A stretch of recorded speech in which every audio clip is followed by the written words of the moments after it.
Hey, just a quick note before this episode gets started. I was using a new camera for this episode, and it kind of looks in the original raw footage like we were recording on the sun. I just had the settings way too bright as I was recording, so I've gone in on Adobe Premiere and I've played around with it, and I've hopefully taken down the brightness enough so it'll be fine.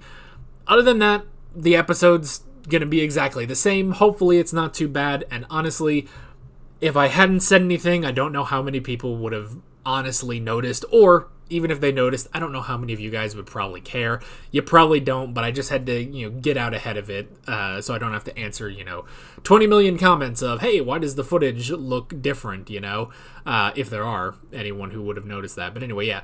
So it's a little bright. I am going to be, for the next episode, hopefully things will be better. I'm using that camera right now, and I've got the brightness turned down a lot. So hopefully it will look better in the next episode.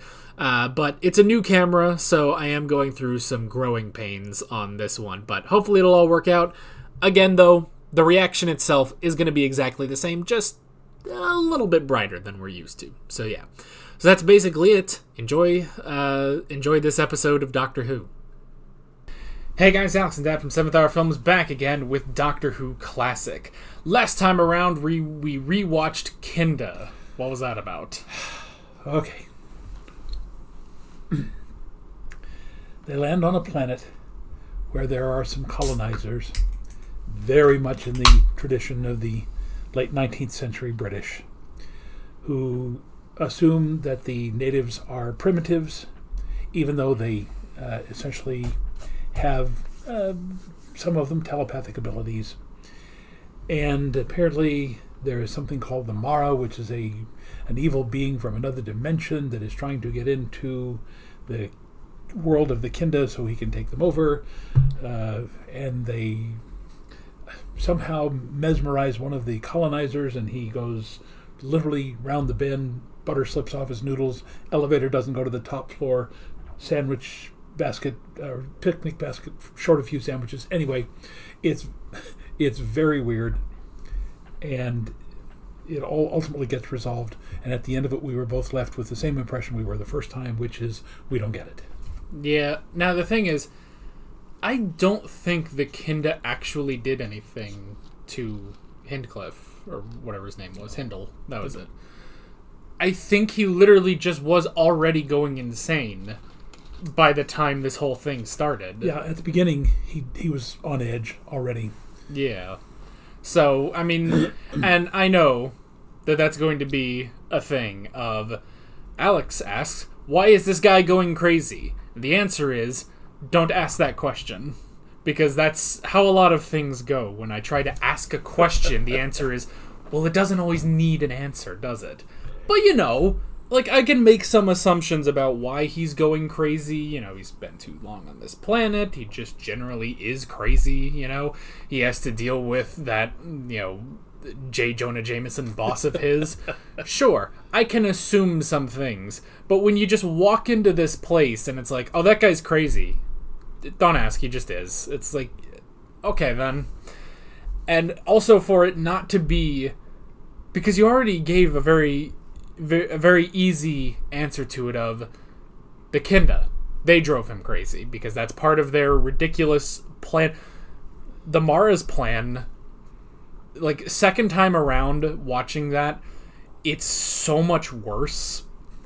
Because his plan is to make a box for himself out of twigs and leaves that will combat their box that has lasers and chainsaws and death weapons. Oh my. Yeah, and that's the initial plan.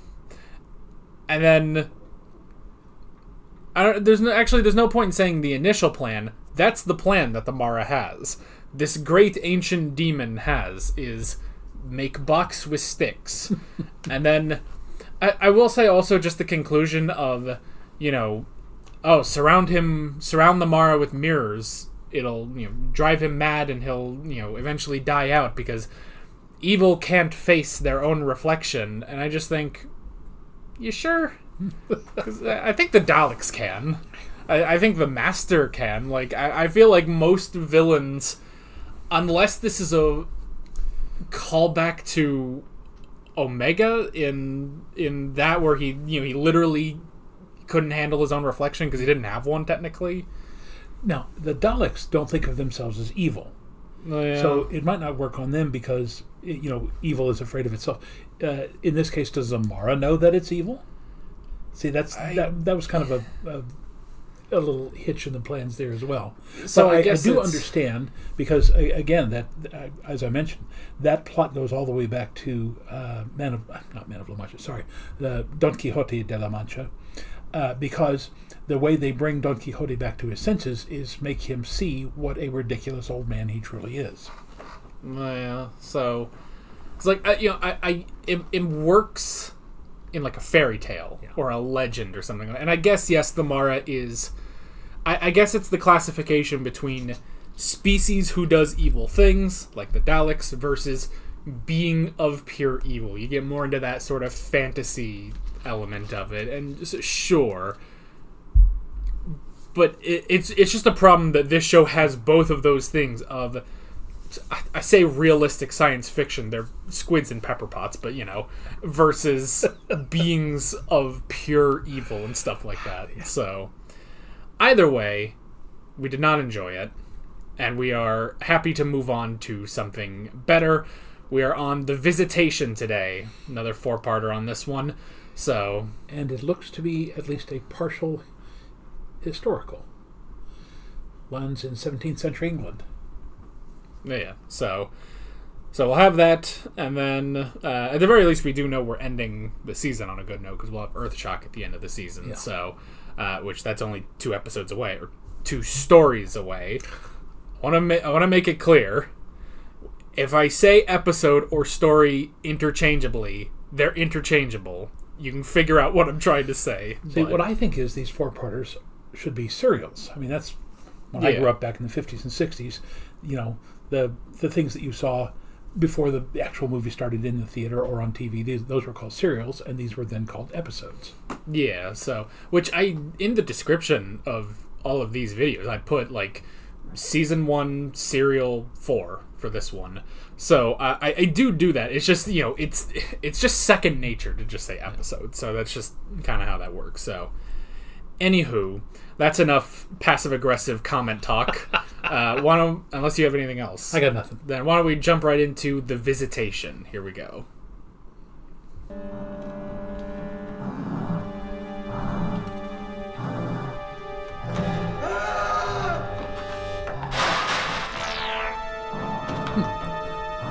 Dogs with guns. What's happening, Papa? Take this. Would it be too obvious to say we are under attack? But from whom? Okay. Not to interfere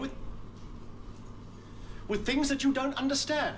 I was trying to escape. In the TSS? You were lucky you didn't destroy the whole Kinder tribe. I didn't realize it would be that difficult to control. That isn't the point. You should never have got into that unit. But as it turned out, no one was hurt. Apart from Aris. A flesh wound. Try to A flesh understand, wound. Adric. Poor old Adric. Always in trouble. And I try so hard. Is Tegan ready? I'll check. What's that? A fort. Serious? It's just something about knowing their off-screen relationship just makes all of his expressions all the funnier. Well, don't just stand there, Adric. Help me. I kind of feel bad for Matthew Waterhouse, but only to an extent. My mind was occupied, taken over. By whom? More of what? Something called a Mara. Boy, they don't often reference previous episodes. No. No, but that's not the point. Oh, they're taking her back home? It's unnerved me. They'll try. Call yourself a Time Lord. Broken clock keeps better time than you do. At least it's accurate twice a day. Which is more than you ever are. Well, why are you leaving? Just let him try again. Why does she... Consider this a fortuitous mistake. Isn't everyone who gets the chance to wander around their own history? I'm not sure I want to. This place stinks. What? I suppose it does a bit. Look, Doctor. I always told my world history students that if you had a time machine and went back in time, first thing you would do is throw up because of the smell, the raw sewage in the streets and so forth. Shouldn't we get back to the TARDIS? This time, I agree. Ah, good morning. Oh, good job. Teamwork. Teamwork makes the dream work. That was a better fight than all of the Fourth Doctor's era. You all right?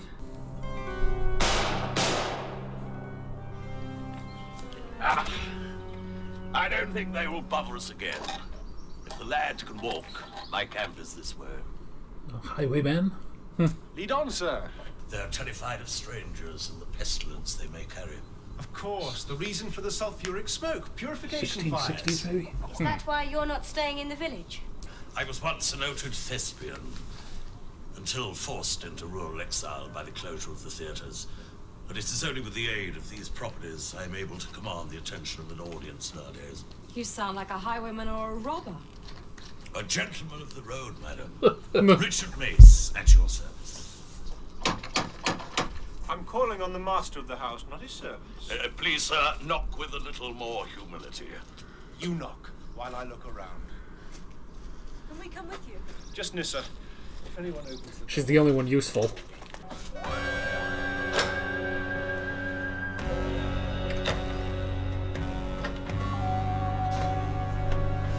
Doctor!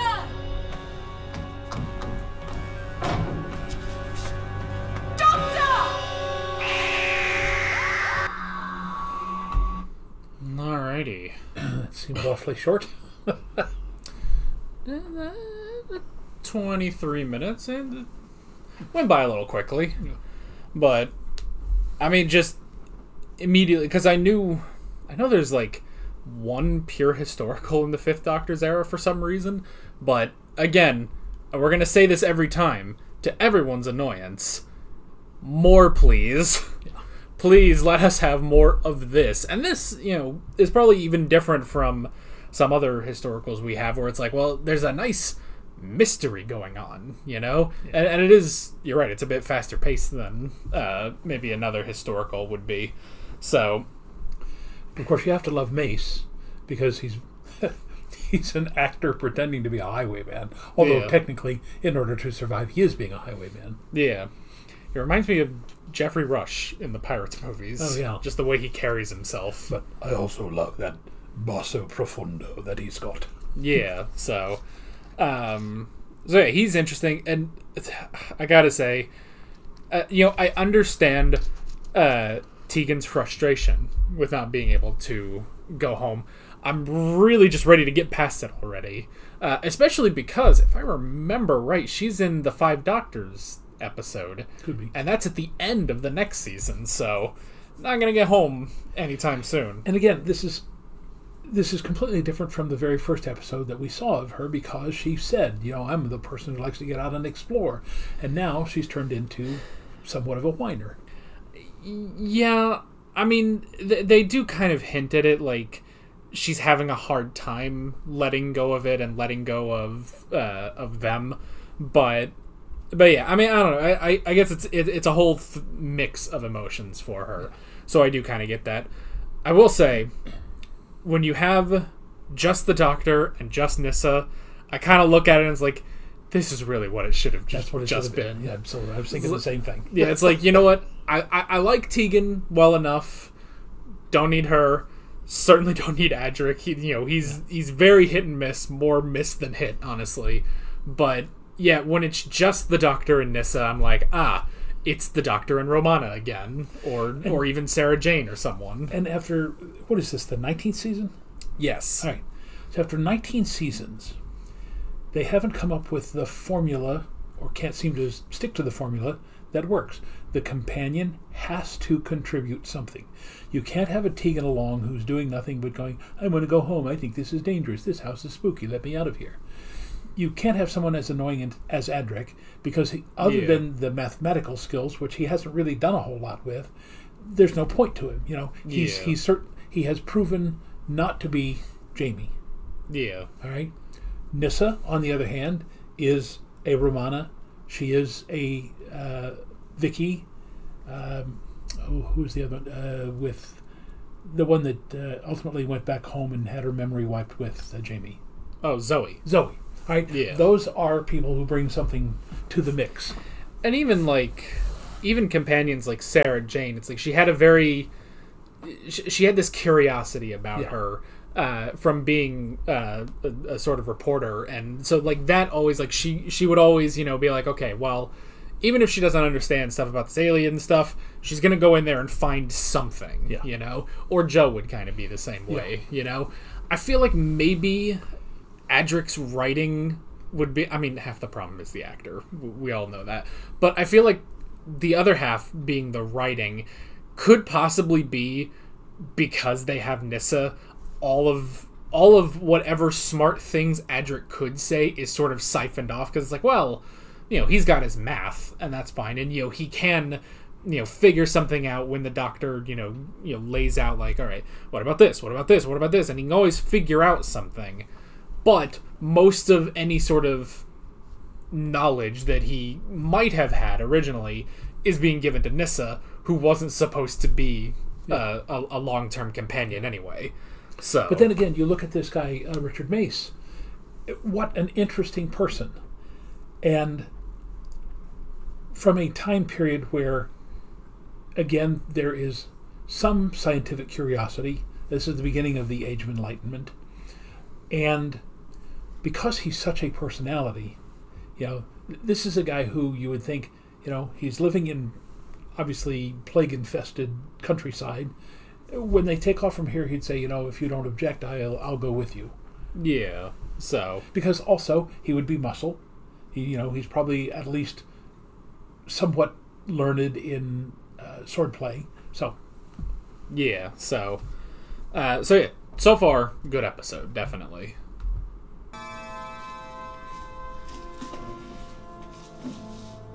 An amazing illusion. I must learn how it's done. Actors always steal from the best. That smell. I wonder what those are for. It just don't disturb anything. Like that. Do you recognise any characteristics? Okay.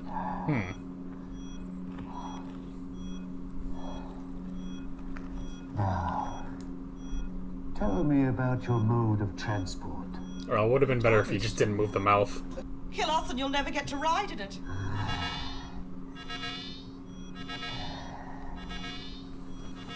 Like an iguana.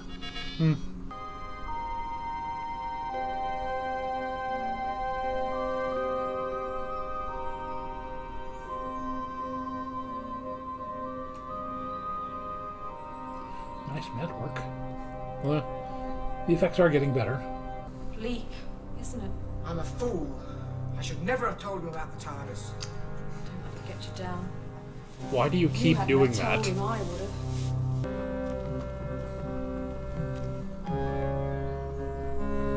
Well, one's got a projectile weapon, one has an axe, the other has a basket. I think you can take him. Now, the thing I like about this costume, it makes him look alien without being scary. You know, they're not deliberately putting fangs and all this other stuff on him. Well, He looks like he could be a reptilian life form. Well, Can you think of a way to get it in here? No. Can you? Yes. Slip your shirt under the door, poke something in so that the key falls onto the shirt, pull it back under. I see it. well, His ears wiggle. Maybe his gills.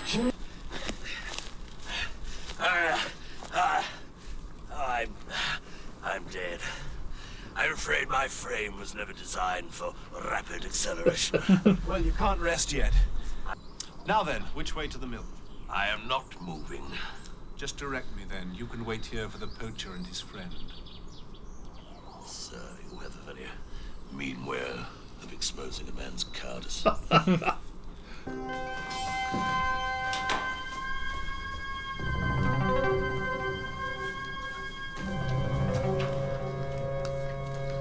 Now this is more like it. This is what we expected of her in the first place. Oh, yeah. Good job. Plague carriers! You jest, sir. I'm without plague. The mark of the plague is on you. You're mistaken, sir. We haven't got the plague. I can help you. Wait, listen. Execute them. Bogus. Ah, he's got a scythe too. Not again.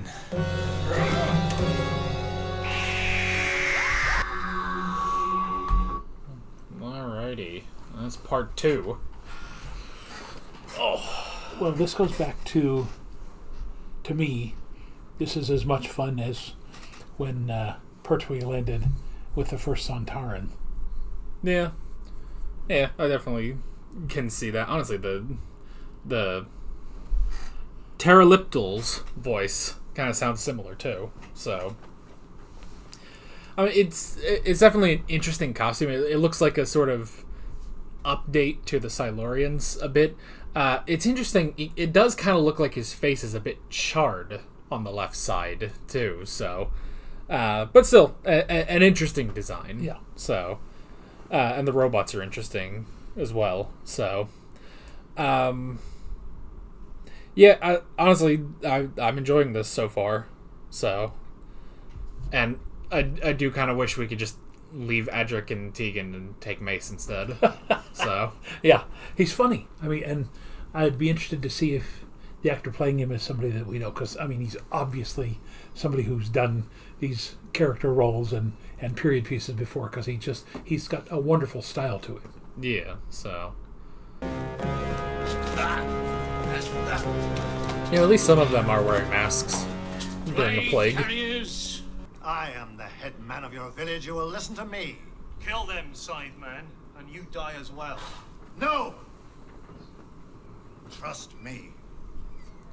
Oh, poor Sythe-Man. Thank you. I'm This is the one thing he I'll does. Put them in the harness room. Rearranging deck chairs on the Titanic. Are you there, Nissa? Thought you were working on something to Well, help out.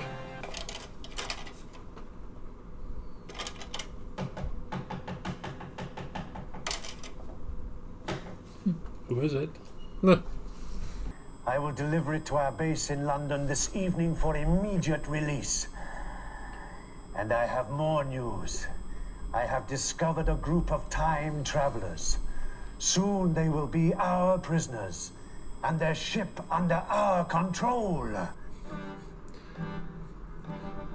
why are there reptiles in London? Shall we forego all jokes about politicians? Meh. If only we had some of the skills of which we're accused, a small spell would work wonders. I didn't say a word. Build it high!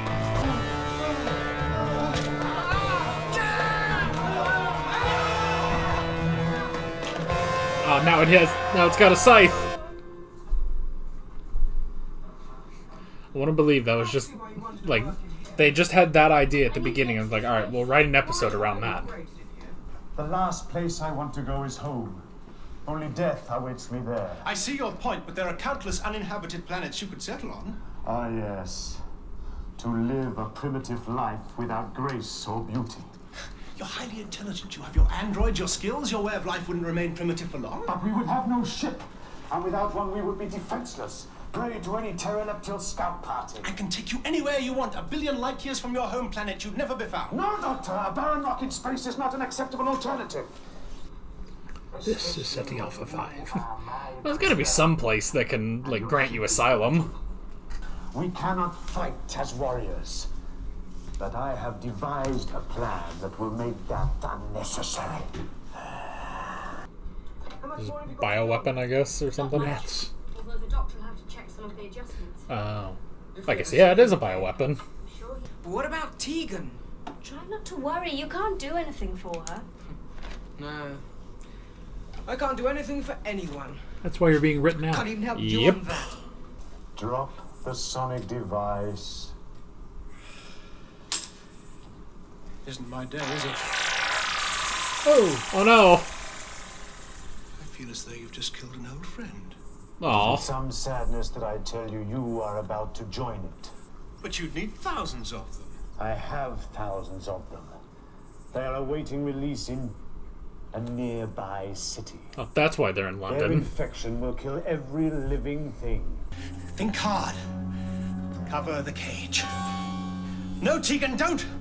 Please listen to me. It's the doctor. Don't open it. If you do, it's the end for us all.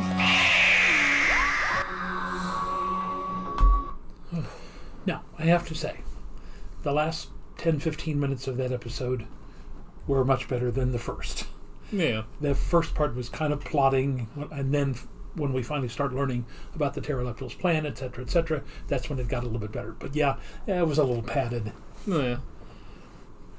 You know, and I think I said this on the show before, but I had an idea for a Doctor Who story where it's like a vampire that creates the Black Plague. I was a little off. It's a reptile, so yeah, that is an interesting idea. Having it that now, granted, is it that he created the Black Plague or he's created the Super Black Plague? All right, what most people referred to as the Black Plague was much earlier than this. That was the one around 1348 to 1350. This is the 1660s, so this is the Great Plague of London. I'm trying to remember how long that lasted. Probably, I don't know, a couple of years. But yeah, they closed down all the theaters, and it wasn't until late 1600s, early 1700s when everything began reopening again. So, you know, I feel like there's going to come a time in 20, maybe 30 years where Doctor Who, assuming it's still on the air at that point, but where Doctor Who will give a reason that aliens actually created the coronavirus pandemic. So, I mean, I don't know. So yeah. And their race will be known as the Wuhans. So yeah, but overall, still very, very interesting story, and him a very interesting villain. Yes. So because he's not the usual savage that you would expect from a reptile. Especially there at the end, he's very methodical. He says, "I understand what I have to do, and once I have your TARDIS, we'll be able to create androids, and we'll be able to do whatever we want." Oh yeah. But again, I love that. I think one of the reasons why we like the historicals, it's like when the first Doctor accidentally started the fire in Rome, by leaving his glasses there. It's when the first Doctor had to finally give the Greeks the idea of the Trojan horse. So here, they've taken an event that we know is part of Earth's history, and now they're essentially fixing the Doctor and this alien invasion into it, because otherwise, how did the rats get here? Why did it not seem to affect other people? That sort of thing. Yeah, it reminds me. There's a running joke for a bit with the 10th Doctor, where every so often he brings up Pompeii and he says, "And before you say anything, that was not my fault." And then he finally goes to Pompeii, and at the end of the episode, he realizes, "Oh crap, I was here. I'm here right now, and this is it." Is that like it's basically a twist that Vesuvius isn't a volcano. It's just a mountain, but whatever alien ship is there explodes, thus becoming a volcano. So yeah, it's kind of like that. So, and I will also say it's interesting that this is the first villain to think of destroying the sonic screwdriver. So, but that's definitely in the we're now in the era where they're like, he uses the sonic screwdriver too much. We can't have him be, which the amount that he has used it in the last couple seasons is so minuscule compared to how often the sonic screwdriver is used in modern Doctor Who. It is ridiculous, and there's kind of a new push in modern Doctor Who of let's stop using the sonic screwdriver for everything. So let me see who's playing Mace. Now, it doesn't sound familiar, but he is excellent. Yeah. So I was kind of hoping because, the doctor's trying to have Tegan, concentrate to override the thing. I was kind of thinking, like, well, what if he just, like, starts running through 20 plays in his head, and that sort of overrides it. So, like, of all of them, he probably, like, of all the, like, commoners, I guess, he probably has the most information, even if, normally it's useless outside of a theater. I resemble that remark. Yeah, so... But that could be an interesting thing, so... Just as these primitives kill lesser species to protect themselves, so I kill them. He's got a point. Nah. We haven't got time to fight. Oh. How are you feeling? What happened? Steady, you'll be all right. How do you know that? I'm the doctor. Take it easy. How do you feel now? Groggy, sore, and bad-tempered. Oh, almost your old self. It's not very funny. I feel awful. Have a look around, see what papers you can find. Oh, you think they'll have left a forwarding address? Will you... Just look around, there might be something. He's certainly the most frustrated doctor. But he does have some maddening companions. Oh, yeah.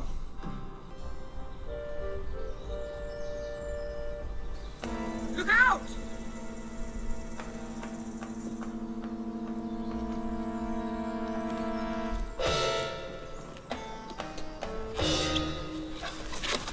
To his credit, he tried.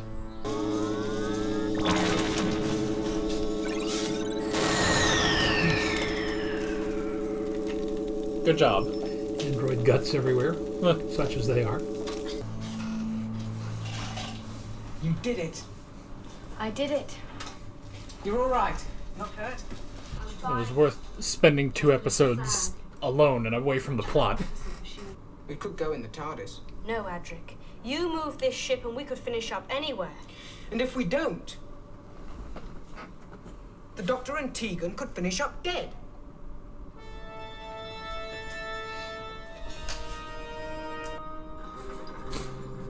That was definitely a look of, I'm about to kill this boy. What is this? It may be the only glimpse you ever get of my TARDIS. Try and think what the Doctor would do if he were here. He'd probably get angry. I said empathise, not be silly. Have you tried just giving it a tap? There you go. At last. You really should get this crate serviced, you know. We made it. He was going to do that. Doctor! And then he ran into the Master. You're safe. It worked. Anyway, I'm pleased to see you. I too, my friend. Enjoy this. It'll be the only time you'll ever have that. This isn't possible. That's what I thought at first, but it is. It's amazing, quite amazing. Where are we going? In search of our pterodactyl. You know where he is? Yes, that's why I'm searching.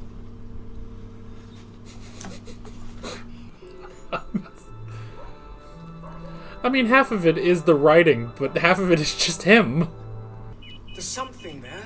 How do you know it's their base? It's an electrical emission from a piece of scientific equipment, not something you'd expect to find on 17th century Earth. Why didn't you say that's what you were looking for? Because I wasn't looking for it until I found it. He can't hide anything. Great sets. Well. No!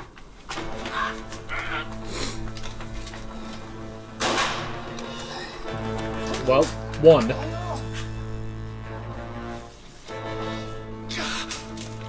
Oh no. Good job. Beat him to death with a gun.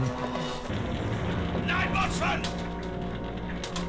Fix a squirter around the street!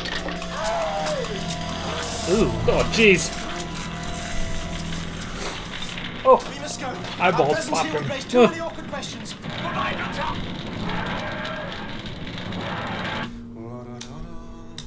Doctor, shouldn't that we worked have out. to put out the fire? We are partially responsible.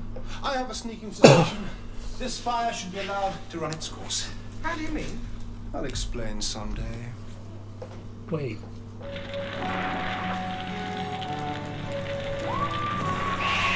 Great Fire of London. Ah. So supposedly started on Pudding Lane. All right, there we go. In a bakery, if I recall. Well, there you go. So it wasn't quite what we thought he accidentally caused, but it was something else. Now, see, that's the kind of little fun thing, like the burning of Rome, like the Trojan horse, and the Great Fire of London, the plague. Yeah. All right. Now, again, I thought there was some padding in this episode as well. Again, if they weren't stuck in the 4-episode format, take out what was padding in the 3rd episode and the 4th. This could have easily been a very good 3-episode arc. Yeah. So, but again, the Pteroleptals, I'm not going to say they're on par with the Draconians, but I like the fact that they were not meant to be scary, but simply meant to be non-human. All right, they worked well as reptiles. So this kind of like I compared them to the Sontarans. The Sontarans were big and ugly and creepy, but not dangerous looking. And I think that works better than if you have some goo dripping alien with tentacles and fangs and things like that. That's just me. Yeah. So yeah, definitely an interesting one. So, and yeah, honestly, it's just, I mean, I feel like this discussion is going to be what happens every time we have a discussion about a historical episode is, why can't you do more? Well, at least just one every season is nice. And I really don't quite understand why the Doctor Who British fandom doesn't care for the historicals. After all, they have some of the greatest history in the world. Yeah. And again, Marco Polo did not take place in Great Britain. When we saw, what was the one with Jodie Whittaker that we watched, the Demons of the Punjab. Yeah. Again, historical, but again, it doesn't have to be flat historicals. It can be just like this, and it's just, I don't understand why. Again, I don't know the British educational system. Maybe they get too much of that in their own educational system, but I can guarantee you Americans do not. Having taught history for 27 years, I can guarantee you the average American student does not know squat about world history.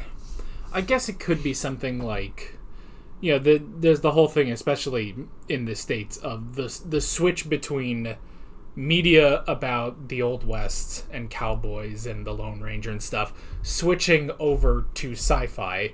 So maybe that, just because this was around that time, it has been around that time pretty much since it began 19 seasons ago, but it could be that it's just that switch sort of happened, so they were like, well, we can keep doing some historicals, but it's and who knows, maybe it's even cheaper to make some of these alien sets and stuff. I don't know, because honestly, for here, it's like, well, I would assume they either rented out some old manor. There's 10,000 of them, yes. Just around London alone, I'm sure, or it's fairly easy to build a set. You probably have a set somewhere on the BBC lot. You have to have something on the BBC lot. So you would think that would be easier than Spaceship Number 5 from that looks slightly different, but does it look really different? Now, one thing that I do have and it's not a problem. It's a minor thing to me. As a director, the Pteroleptals spaceship did not look like it was designed for reptilian creatures. Yeah, it was too modern. Too many buttons for their big beefy claw-like fingers. So, but again, I understand they needed to bring in some sci-fi to it. But other than that, perfectly acceptable. Yeah. So, I don't know. I guess maybe it is something like that. That maybe it's just more attracting to, you know, the younger kids watching. It's like, oh, we're out in space on these spaceships instead of, I mean, I guess it could be a thing of, you know, a lot of these, you know, British kids are like, well, why do I want to watch 4 episodes in an English manner? I just live near that, you know? So, yeah, I don't know. But yeah, it's like, and even just if you did like 2 every season, that would be nice. Like, what did we have one last season? Last season's such a mess, but I guess the closest would be the vampire story, which is not historical, but has a historical-like setting. Well, yeah, Keepers of Traken. Yeah, that Keeper of Traken. Yeah, because again, the medieval setting. Is, that's all, you know. It's just that, you know, science, and maybe that's why when the film Alien came out, that it was such a huge hit, because after all of these sterilized spaceships that we had seen in Star Trek and all that other stuff, here was this freighter that leaked and smelled bad and had all this stuff. So that's all I'm saying. It doesn't all have to be modern, you know, futuristic type stuff. Yeah, but I mean that's probably just why they don't do the history, despite being a time travel show. Yeah, they don't often do. But that's the thing is, again, we say you don't have to do a pure historical. Like that worked more in the first Doctor's era, I think, just because that was, you know, more of an educational part of the show.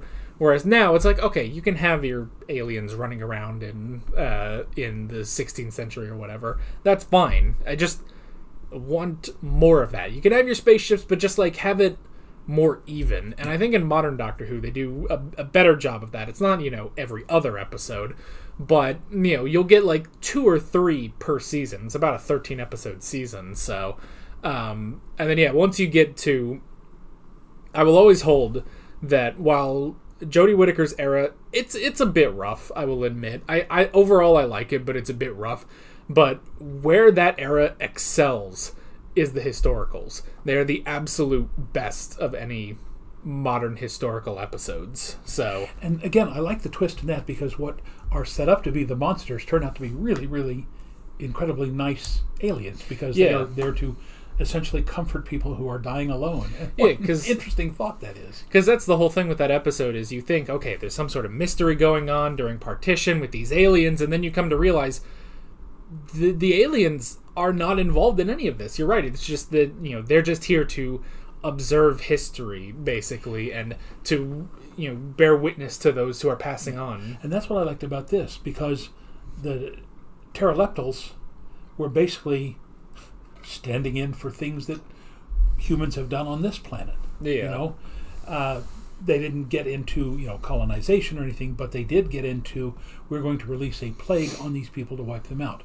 Again, I don't know how many people in Great Britain know this, but the United States did that to the Native Americans. They deliberately gave them smallpox-infested blankets because they knew the natives had very low immunity or low resistance to that disease, and hundreds of thousands, in fact even millions of Native Americans died from the deliberate actions of the American people. Yeah, so yeah, it is just a very interesting thing, especially just with how, you know, this ties into that as well as just the British history, and then ending with the Great Fire of London. So, which, yeah, I also like a moment like that where it's like, you know, it's the same thing of the Doctor being like, oh, you know, he sees Rome burning, and he's just like, which it was kind of a little strange in that episode where he was just kind of, he was almost giddy about it, like, oh, it's because of me that there was a great fire in Rome, and he was like, oh, I messed that up, but it would have happened anyway. It just turns out I was the one who did that, you know? And it's the same thing I said about the 10th Doctor story with Pompeii. So, spoilers, I guess. He's not going to remember that by the time we get there anyway, so that's quite a ways off. Well, I say quite a ways. That's like 7, maybe 8 seasons off now. So, anywho. Alright, so this is 1982. Yes. And the show only goes through 89, so we've only got, what, 6 or 7 more seasons? Yeah, it ends at season 26. So yeah, we're getting down to the wire, and in that we have to cover 3 separate Doctors. So, So yeah, let's see. At first I thought that the android disguising itself as death, I thought that was just like, well, that's, like there's some sort of illusion thing, especially because they have the fake wall there. And it's like, oh, that's just, how they would perceive the android. But then at the end of the episode, I realized, oh no, it just has a mask. Like the Pterodactyl knew about the, I guess, common portrayals of death in that time and just used that to its advantage. Yeah, that all comes from those old medieval plays, not the passion plays, but morality plays, where all of the characters, there's literally a character called Everyman and a character called Death, and all of these other things, avarice and greed and, the 7 deadly sins, that sort of stuff. So yeah, that's, again, brilliant touch on the writer's part there. Yeah. That just reminds me with a character called Everyman. This is the weirdest reference to have for it, but it reminds me of The Polar Express, because in that movie, like, none of the characters have names. It's just like Hero Boy and Hero Girl or something, and it's like the weirdest choice. I don't know why they did that.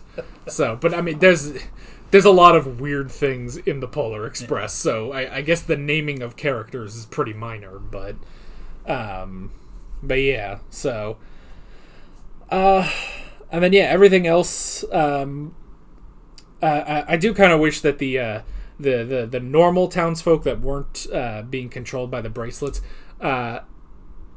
all of them probably should have had a mask on when it came to the plague spreaders, but this is fine. But that's not even a critique or anything. That's just that's honestly just a joke, honestly, because of where we are in this day and age with masks. So, but yeah, everything else. Okay, we should probably talk a little bit about the Fifth Doctor, the most frustrated man on Earth. It's interesting because I can see some of these lines being said by Tom Baker, but he can, like, I don't know, maybe Tom Baker was more passive-aggressive and the Fifth Doctor is more aggressive, because, there would be some things of, like, how did you know how to look for that? And he'd be like, it was like, well, I didn't know what I was looking for, or something. Like, he would say something like as he's kind of moving away, whereas the Fifth Doctor, and again, when it comes to Adric, we know, because the comments have told us, that half of that is probably just being frustrated at Matthew Waterhouse for not being a good actor. But then the other part of it is like, well, he's honestly frustrated with everyone in this episode, in this story. With maybe like the slight exception of Nyssa, he's just generally frustrated, So that's just it's kind of funny to watch, honestly. just the fact that he can't hide any of it. Like, he completely wears all of that on his sleeve. So yeah, so it's kind of funny, but honestly, I kind of like that. I don't know. I guess it's more of a, because, I mean, the last couple Doctors, and especially the Fourth Doctor, he feels very alien. And that's good. The Doctor should feel very alien. But I do like the Fifth Doctor having that more human frustration and, more human, like, I guess, sarcastic nature and everything. So that it's a very interesting distinction. But the poor guy, He's frustrated at everyone, and you're right, half of it is Adric, half of it is Tegan, the other half is honestly Mace, there's 3 halves to it. The only person, you can honestly tell that if the Doctor had the choice, he would just have Nyssa and nobody else, so, because Nyssa is the only one who can do anything, so, and I know we gave the second Romana, some, I don't want to say we gave her crap, but, we were a bit hard on her because of how we liked the first Romana and everything. But you can definitely tell that now the Doctor is thinking, I traded Romana for this. What have I done? I shouldn't have let her leave. So, honestly, I should have just had Romana regenerate. Setting up a character where it's like, well, yeah, she's also a Time Lord. It's like, you could have just kept going with that, where it's like, well, now it's the Doctor and Romana, and she's just going to keep regenerating with him. So, They could have just kept that going, so...